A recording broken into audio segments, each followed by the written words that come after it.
இன்றைய புனிதர் அக்டோபர் 5 புனித புளோரா.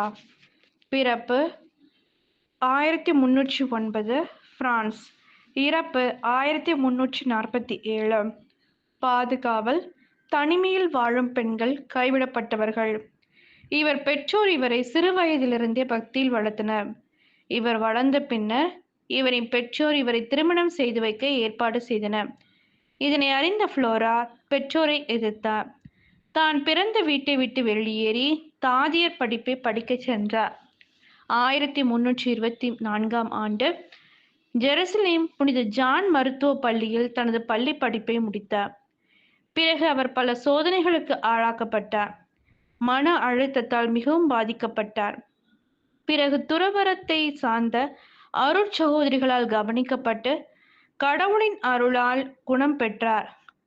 புளோரா பலமுறை இறைவனிடமிருந்து காட்சிகளை பெற்றார்.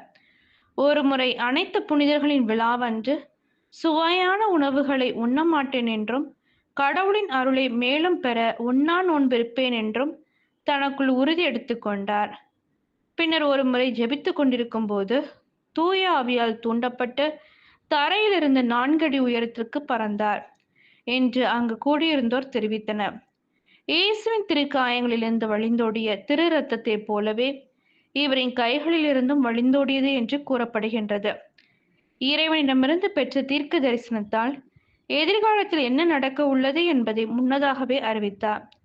இவர் மிகவும் எளிமையான வாழ்க்கை வாழ்ந்தார். இயேசுவின் திருவுடலை பெற்ற பின் தாழ்ச்சியோடு தன்னை அவரிடம் அர்ப்பணித்தார். இறைவனிடம் இவர் கொண்டிருந்த பக்தியையும் விசுவாசத்தையும் கண்டு இவரை பலர் தங்களது ஆன்மீக வழிகாட்டியாக தேர்ந்தெடுத்தனர். இவர் வாழ்ந்தபோதும் இறந்த பின்பும் பல அற்புதங்களை செய்தார். ஜெபம். வழிநடத்தும் தெய்வமே, எதிர்காலத்தில் நடக்க இருப்பவற்றை முன்கூட்டியே அறிவிக்கும் பேற்றை புனித புளோராவிற்கு அருளினீர்.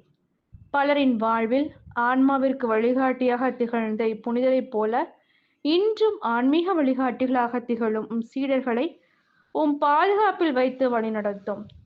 தூய ஆவின் அருளையும் வரங்களையும் கொடைகளையும் பொழிந்து வழிநடத்தியருள வேண்டுமென்று இறைவா மன்றாடுகின்றோம். ஆமென்.